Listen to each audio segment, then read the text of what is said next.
자, 오늘 이 본문을 중심으로 설교의 제목은 그리스도인과 섬김, 이런 제목으로 말씀을 전해드리려고 합니다. 제가 그러니까 참 어릴 때, 아주 옛날이죠, 저희 아버님이 멸치 잡는 수산업을 경영했습니다. 그런데 제가 아마 초등학교 2학년 아니면 3학년으로 기억이 나는데 1959년입니다. 1959년에 사로 태풍이 불어왔어요. 여기 아마 어른들은 혹시 기억하실 텐데요. 제가 좀 찾아보니까 우리나라 기상 관측소가 생긴 이후에 104년, 그러니까 104년인가 만에 지금까지 가장 큰 태풍이 사로 태풍이었는데, 그 사로 태풍으로 인해 가지고 우리 아버지가 경영하던 그 수산업 어장, 그 배 8척이 있었는데 한 척만 살아남고 나머지 7척은 다 부서지고 말았습니다. 거기다가 또 한산도에 있던 그 어장막도 뭐 다 날아가 버렸어요. 다 날아가 버렸어요. 요즘에야 뭐 보험도 있고 요즘에야 또 정부가 지원도 해주지만은 그때는 보험도 없었고 전혀 뭐 단 이런 한 장도 지원이 없었습니다. 그래서 뭐 그냥 쫄딱 망하게 됐는데, 그런데 우리 아버님은 또 남은 농가 밭을 다 팔아가지고 다시 시작을 했지만은 결국에는 뭐 그냥 완전히 다 망하고 말았습니다. 그래서 저희 아버님이 시리에 빠져가지고 그냥 만사 그냥 다 그냥 뭐 정신을 차리지 못하고 집에서 그냥 주저앉아 살게 됐는데, 그때 먹고 살아야 되잖아요. 우리 형제간이 5명이고, 그리고 우리 할아버지 할머니, 제가 장자상손인데 우리 아버님이 장자고, 그런데 우리 결혼하지 않은 그 삼촌들까지 전부 앞에 12명 정도 한 집에서 살고 있는데 먹고 살 길이 막막하잖아요. 그러니까 제 어머님이 드디어 나서서 머리에 물걸 이고 이 동네 저 동네 다니면서 쌀도 바꾸고 장사를 해가지고 근근히 먹고 사는 그런 와중이었습니다.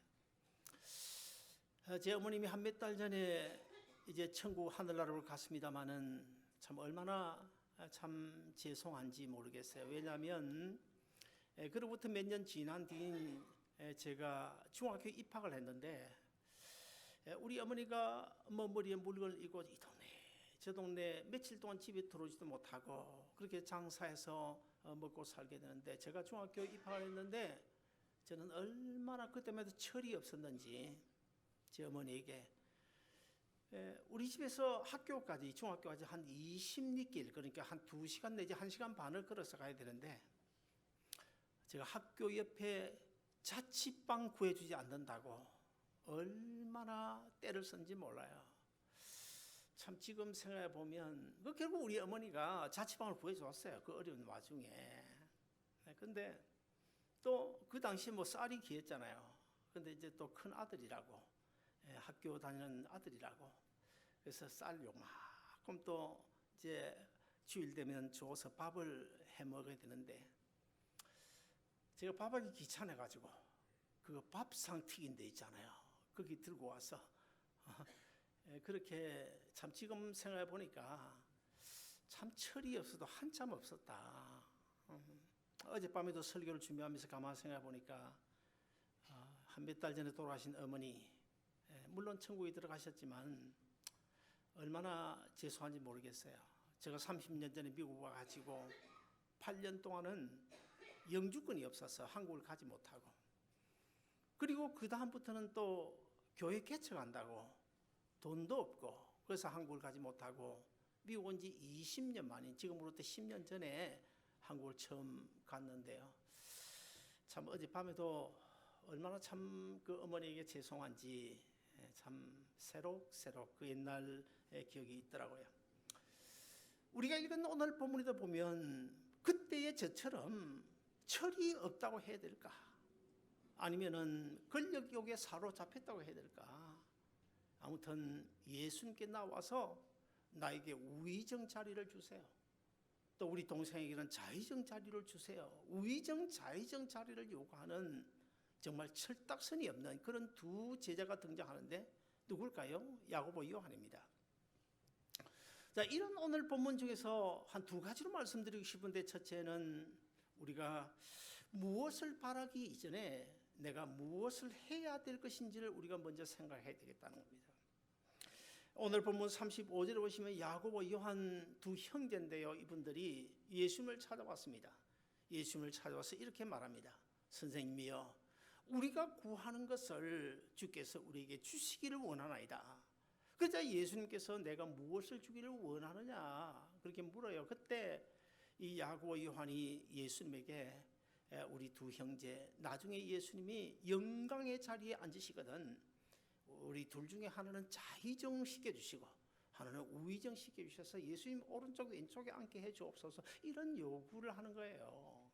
자, 이런 요구가 어떤 동기에서 나왔을까? 우리는 두 가지를 생각할 수 있는데, 첫째 하나는 옛날 그 당시에 유대 나라 사람들이 예수님에게 어떤 기대를 걸었습니까? 로마를 쳐부수고 로마에서 해방을 시키고 아주 위대한 왕이 돼가지고 이스라엘 나라를 잘 다스릴 그런 왕, 그런 유대 나라의 왕을 우리가 그들이 기대하고 있었거든요. 그래서 어쩌면은 이 야고보, 요한도 육적인 왕을 기대했을 수도 있겠고, 그리고 그것이 아니라고 한다면 신앙적으로 영적인 그 만왕의 예수님, 만왕의 왕을 기대했을 수 있지 않을까. 그래서 천국에 가거든 왼쪽 오른쪽에 앉아 주옵소서, 이렇게 요구했을 수도 있습니다. 자, 그런 요구 조건에 대하여 예수님께서 아주 심각한 어조로 이렇게 말씀하시는데, 오늘 본문 38절을 우리 같이 한번 읽어보실까요? 다 같이 읽습니다. 시작. 너희는 너희가 구하는 것을 알지 못하는도다. 내가 마시는 잔을 너희가 마실 수 있으며 내가 받는 세례를 너희가 받을 수 있느냐. 띄워놓으세요. 자, 저기 보면 너희는 너희가 지금 무엇을 구하는지 그것도 제대로 알지 못하고 구하는도다. 내가 마시는 잔을 너희가 마실 수 있느냐? 내가 받는 세례를 너희가 받을 수 있느냐? 자, 저기 보면 두 단어가 나오는데, 첫째는 내가 마시는 잔입니다.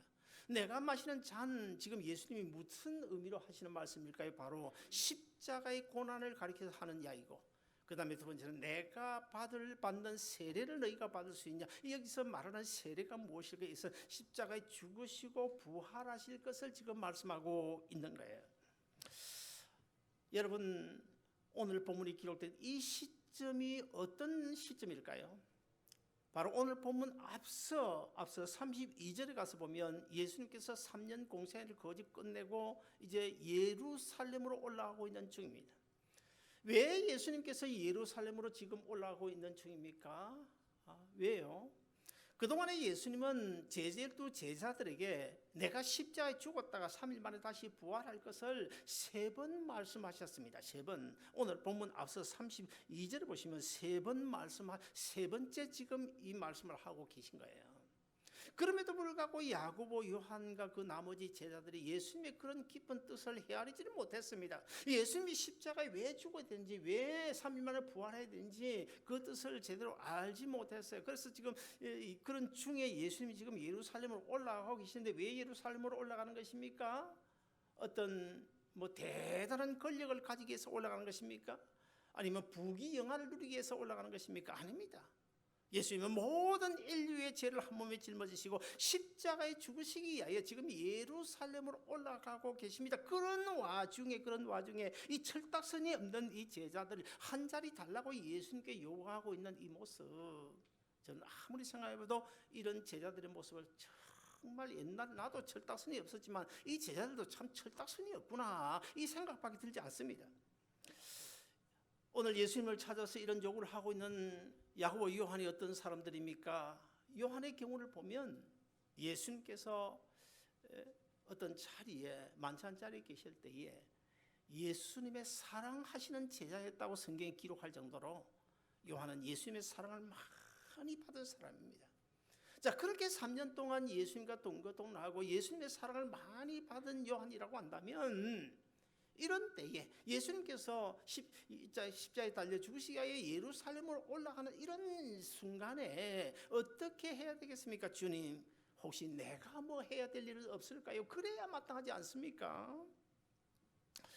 미국의 케네디 대통령이 한 유명한 말이 하나 있는데요, 국가가 나를 위해서 무엇을 해주기를 바라기 이전에 먼저 내가 국가를 위해서 무엇을 할 것인지를 생각해야 된다. 정말 참 맞는 말이죠. 따라서 우리 신앙인은요, 교회가 나를 위해서 무엇을 해주기를 바라기 이전에 내가 주님의 몸인 교회를 위해서 무엇을 할 것인지를 우리가 먼저 생각해야 된다는 것입니다.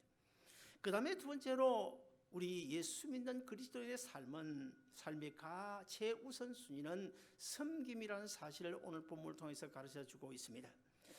여러분, 예수 믿는 성도를 가리켜서 성도라 그러죠. 성도, 그리스도를 가리켜 성도라 그러는데 저도 성도고 여러분도 다 성도잖아요. 성도가 무슨 뜻입니까? 세상 사람들과 달리 구별해 놓은 거룩한 무리다, 그런 뜻입니다. 거룩한 무리. 이 성도된 자들에게는 세 가지 중요한 특권이 있습니다. 첫째 하나는 세상 사람들이 가지지 않은 영원한 생명을 우리가 소유했다는 점입니다. 영원한 생명. 그리고 세상 사람들과 달리 이 성도인 오늘 우리는 우리 삶의 방향과 목적이 세상 사람들과 다르다는 그런 특권을 가지고 있어요. 그리고 세 번째는 세상 사람들은 아무리 힘들고 어려워도 기도의 대상이 없습니다. 그러나 우리는 힘들고 어려울 때마다 하나님 앞에 기도할 수 있는 기도의 대상이 있다. 그리고 하나님의 은혜를 받으면서 우리가 살아가고 있는 이것이 얼마나 큰 특권인지 몰라요. 그럼 우리 예수 믿는 성도는 세상 사람과 달리 그런 특권을 받았다면 우리가 조금 다르게 살아야 되지 않을까요? 자, 그러면 오늘 본문 42절도 우리 같이 한번 읽어보시겠습니다. 42절요, 시작. 예수께서 불러다가 이르시되 이방인의 집권자들이 그들을 의미로 주관하고 그 고관들이 그들을 권세를 부린 줄을. 자, 여기 보면 중요한 단어가 주관하고, 이방인의 집권자들이, 예수 믿는 사람 아닙니다. 이방인들의 집권자들이 그들을 임의로 주관하고, 이 주관이 한다, 이 뜻이 무슨 뜻인지 아십니까? 마구 내려 누르는 상태, 헬라어로 막 그냥 짓누르는 상태, 포괄적으로 누르고 있는 그런 상태를 가리켜 이야기하는 것입니다. 무슨 말입니까? 세상의 불신자들은 어떻게든지 높은 자리에 올라가서 낮고 천한 다른 사람들을 막 그냥 깔아뭉개려고 하는 그런 죄의 본성이 있다는 것입니다.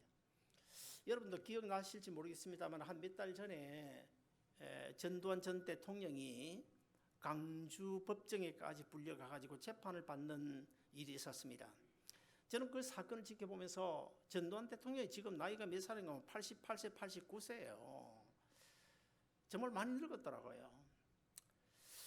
자, 그래서 그분이 강주까지 난 못 가겠다, 이 서울에서 재판 좀 하게 달라 요구를 했어요. 그럼에도 불구하고 그거 들어주지 않냐고 끝까지 그 노인네를 전라도 강주까지 불러다가 재판을 했는데, 재판장에 들어갈 때나 나올 때의 그 모습을 보면 진짜 치매가 걸린지 아닌지 그건 모르겠어요. 어쨌든 간에 치매에 걸린 어떤 그런 행동을 하는 것을 사람들이 보고 신문에도 오르내리지 않았습니까? 나는 그 모습을 두 가지 생각이 들었습니다. 첫째 하나는 참 안 됐다, 그 생각이 들고, 그 다음에 하나는 왜 옛날에 그렇게 살았냐, 그런 생각도 들더라고요. 그리고 그분이 대통령으로 있으면서 얼마나 많은 돈을 착복했습니까? 뭐 2천 몇백억, 3천억 가까이 착복을 하잖아요. 그래서 오죽하면 대한민국 국회에서 전두환 특별법이라는 법을 제정하기까지 했을까요? 그 무슨 망신입니까? 일국의 대통령까지 한 분이 왜 그렇게 삽니까? 난 뭐 대통령 안 돼도 그렇게 살고 싶지 않아요. 그 무슨 그런 망신이 있나요? 사랑하는 여러분, 우리가 이 세상을 살아가면서 오늘 본문에 예수님께서 하신 말씀처럼 우리가 남의 이에 올라앉으려고 하면 안 된다는 거야. 자꾸 약하고 가련하고 불쌍한 자들을 짓누르면서 그들을 이용해가 돈을 벌려고 하거나 아니면 그들을 무시하거나 멸시하거나 그래서는 안 된다는 것입니다. 오늘 본문 43절을 보시면 예수님께서 너희 중에는 그렇지 아니하니, 내가 너희들 가운데는 그런 사람이 없는 줄로 안다. 그러나 너희 중에 누구든지 크고자 하는 자는 너희를 섬기는 자가 되고 너희 중에 누구든지 으뜸이 되고자 하는 자는 모든 사람의 종이 되리라. 아주 심각하게 예수님께서 말씀하고 계십니다. 여러분 헨리 나우엔이라는 사람 여러분 이름 들어보셨죠? 그분은 정말 유명한 사람입니다. 미국 기독교 역사상 신학자들 중에서 가장 아마 인기 있는 그런 신학자인데 이분이 예일 대학에서 신학을 전공하고 하버드 대학에서 교수직을 오래 한 분인데 그 명성이 정말 대단합니다. 이분이 책을 23권 썼는데 그 23권 중에서 그 23권 다 베스트셀러가 됐어요. 그런데 자, 돈이 없습니까? 명예가 없습니까? 그냥 모든 것을 다 가졌어요. 그런 그가 어느 날 하버드 대학 교수직을 다 버리고 하루아침에 버려버리고 저 캐나다 토론토에 있는 데이브레이크 공동체에 들어가가지고 정신박약아 수용소인데 거기 가서 그 정신박약 아들의 옷을 갈아입혀주고 몸을 씻겨주고 대소변을 받아내주는 그런 일을 하고 있는 거예요. 그 소식을 알고 많은 지인들이 캐나다 토론토까지 찾아왔습니다. 찾아와서 헨리 나우엔에게 이런 질문을 합니다. 아니 교수님 왜 그런 부와 명성 다 저버리고 이렇게 여기 와서 이렇게 천한 일을 하고 있는 것입니까? 그렇게 물었어요. 여러 사람이 물었어요. 그때 헨리 나우엔의 대답을 하지 아니하고 한 2달, 3달 동안 그냥 침묵으로 일관했습니다. 대답을 하지 않는 거예요. 그런 다음에 한 2달 지나선가 그분이 예수의 이름으로라는 책을 써가지고 그 책을 통해서 대답을 하게 됩니다. 어떤 대답을 했느냐면 나는 어려서부터 공부를 잘 해가지고 신동이라는 소리를 듣고 결국에는 하버드 대학 교수직에 올랐습니다. 그리고 내가 그동안 쓴 23권의 책은 불티나듯이 팔려가지고 대히트를 치고 그래서 많은 독자들의 사랑을 받았습니다. 그리고 나는 지금까지 어떻게든지 위로 올라가기 위해서 안간힘을 쓰면서 오늘까지 왔습니다.